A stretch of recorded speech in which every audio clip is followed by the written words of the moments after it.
On this episode of the Ask Mike Reinold Show, we talk about how to avoid and manage PT burnout, something that's pretty common in our field. The Ask Mike Reinold Show. Helping people feel better, move better, and perform better.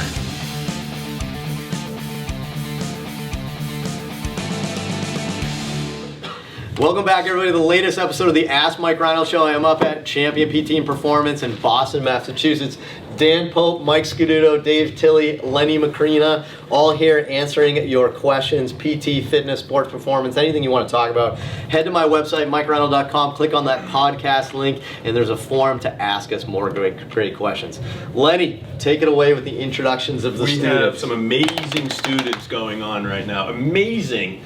We have Janice Conkle from New York Medical College Center. Try to get it right this time. Physical therapy. I always get that wrong. What's the C stand for? College. We have Leanne Colon from Texas Women's University, a sister school of Texas A&M that is not just a sister school anymore because they now allow guys in. And we have Cameron MacDonald, Old MacDonald. He is from the University of Rhode Island, Rams. Take it away, Mike. I think Leanne got a little French. Got on. Oh, good stuff. I thank you, everybody. That was a great episode. Now we're answering some more great questions. Who's got this one? I got it. Cam does? So we have Hugh from Philly, hoping to get your take on the popular topic of PT burnout. I personally have tried changing settings, and now I'm even considering non-clinical work. Have you ever experienced burnout? And if so, do you have any tips to prevent or reverse it? All right, Dave, you want to start this one? So when I have issues, Dylan's kicked my coffee. Why is your coffee next to my foot? It's 100% your fault. Rewind the tape. Who drinks out of them? Who has iced coffee? I got this at the Champion Christmas party. 2017. So for those not watching the video of this, I just knocked over Dave's cup. Iced coffee in a mug that was placed next to my foot. On the floor. And we're very tight, trying to get on the camera. Trying to jockey for position all the time. So Dave, you want to repeat the question for us? How do I manage burnout? Dang, you got it. Nice. So, well, good question, Hugh, right? So PT burnout's a real thing, I think. Yeah, I'm sure Lenny's experienced. I know I've experienced it. I think Dave experienced it within the first few weeks of working. He always talks about that, right? I hope Mike hasn't experienced burnout yet. But I think this is actually a really good topic because I think this happens a lot. So, Len, you want to start? I mean, there's no way you haven't been burnt out at some point, No, right? I mean, early on, I guess, you know, you're excited at the beginning, and then you hit that, I don't know when it is, 3 to 5 years or 7-year itch, where you just, it's day after day, and you just feel, you know, when's it going to end, especially in a busy practice. well, I'm going back to like when's your work day gonna end? Yes. Like in a busy practice that we were at previously, you know, it's one day after another. And so if you're just a staff PT, you know, working long days and seeing a ton of people, you're just like, all right, what can I do to mix things up? So I get it. And I think that's when you try to reinvent yourself and figure out, like, what are you getting out of this? How can you make yourself better? Because your employer oftentimes is not going to make the effort. A lot. Many do, but some don't. And it's going to be up to you to try to reinvent yourself and reinvent your day, essentially. How, you know, what's the way that you can make your day a little bit more special, so to speak, or see the population that you want to see? Because if you're seeing people that's not what you want to see, that's kind of your fault, right? You're putting yourself in this position where you are in this burnout phase. So I think it's going to be up to you to really set the stage for yourself and to really figure out your niche that you want to see and make it happen. Nobody's going to do it for you necessarily. I think that was amazing advice. So I was trying to think while Lenny was talking, like, what are like the reasons you could get burnt out? And I think that's an awesome one. Is you're just working with people you're not passionate about. Right. So people are coming in and there's no passion about every person in there. You're doing the same thing over and over again. I like that. Who else wants to chat a little bit? a bunch of things. Yeah, were you? I mean, I don't know. I think everybody experiences some form of burnout, even if you're kind of new to some extent, all the time, right? It's not just like veterans that have been doing this for 20, 30 years. It's even the young guys too. So we all experience that. So Dan, what do you have for advice for burnout? I don't know. I think it depends on the person probably a little bit. For me, I just really like physical therapy a lot. Maybe that's just because, like, you know, my old job, I was new and seeing a lot of patients and really loving it, enjoying it. So I try to put as much as I can into every single patient, right? And part of that is it's emotionally demanding, I guess. You're putting so much into it, by the end of the day, you feel kind of beat. But the problem for me is that I would not necessarily be as good about staying on top of my notes, or some of the other like ancillary things are important. So then I get buried by that, and that's what made me really upset about my job. So it was kind of like, if I didn't have notes throughout the course of the day, I would be an extremely happy camper. But if I had a bunch of notes at the end, it would just make me feel like I need to quit my job. So I would say you probably need to have a good system in place. What I end up doing is just making sure you get your notes done at a specific time, make sure you're done by these hours. Like, you're thinking about this consistently throughout the course of the day, every day. Get your notes done, make the phone calls you need to make. All the ancillary stuff that goes outside of patient care needs to be managed really well.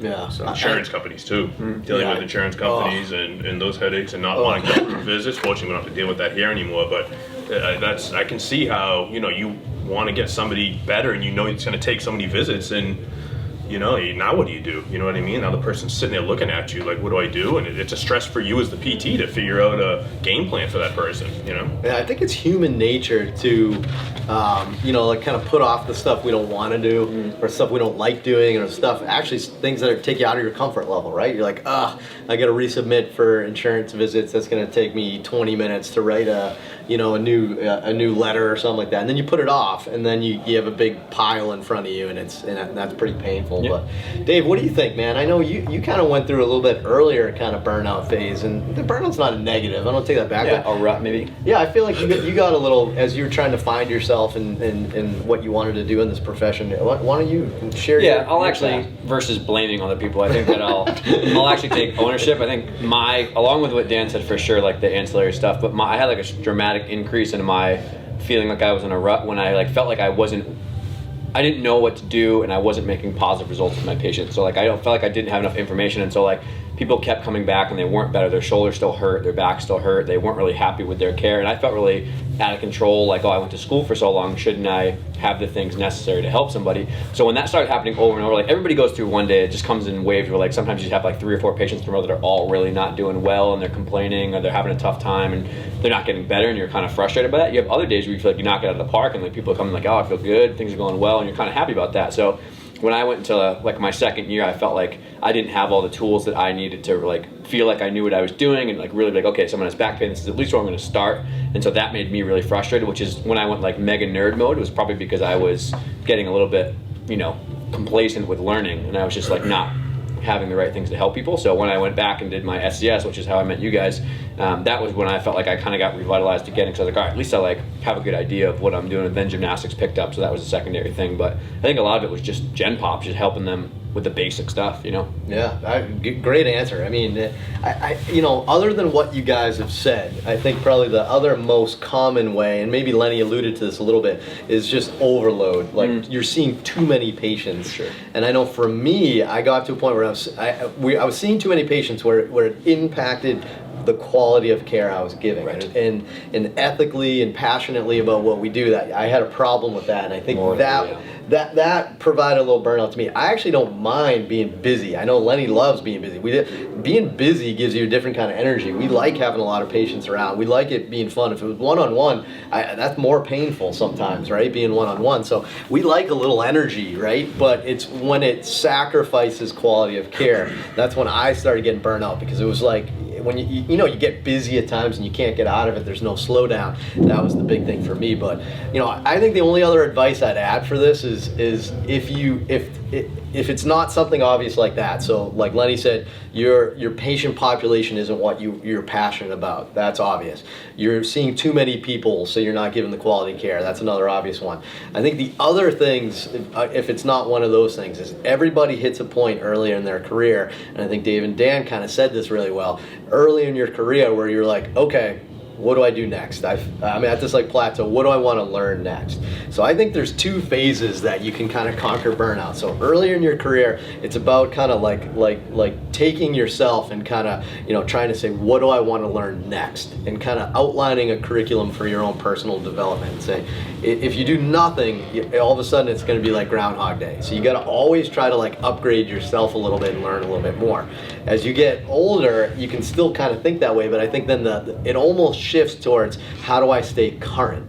And then that's, you know, reading journal articles or subscribing to services that help you kind of summarize those things. I think you put that together. I think that's my two most effective ways to prevent burnout. Earlier in your career is kind of think about like upgrading yourself. Saying, what new skill set or concept do I want to learn this year or this quarter or however you want to do it. And then when you're a little older and you're kind of more experienced and you kind of like your skill set, it's okay, now I got to stay on top of new stuff.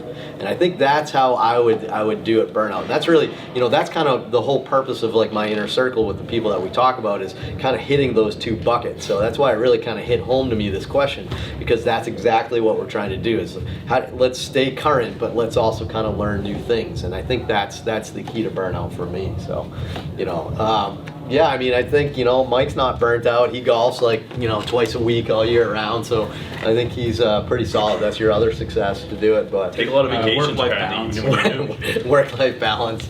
I like doing it. So great question. I really like that question a lot, because PT burnout doesn't have to be a bad thing, and it doesn't have to be like a severe thing, right? There's micro kind of burnout that happens all the time, and it adds up. I guess I'll end this episode. I get one of the guys online that I follow. His name's Jeff Walker. He's one of kind of like the internet gurus, kind of more in like content, digital marketing type stuff. But he's also pretty good at motivating people. And just a week or two ago in his weekly blog that he puts out, he was kind of talking about, you know, people, you know, having a bad day. And I thought this was really good. There's no way he invented this, but let's say you're going through your day and you get a patient that brings you down here. They re-injure themselves or something like that.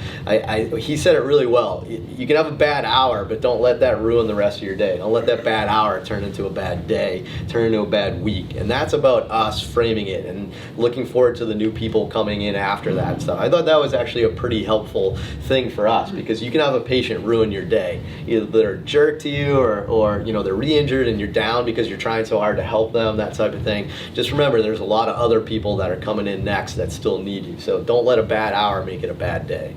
So awesome. So great episode. I thought that was a good one. I think that's going to be impactful for a lot of people. If you have other questions like that, please go to MikeReinold.com, click on that podcast link, and you can fill out the form to ask us questions. And be sure to head to iTunes to subscribe, rate, and review it, and we'll see you on a future episode.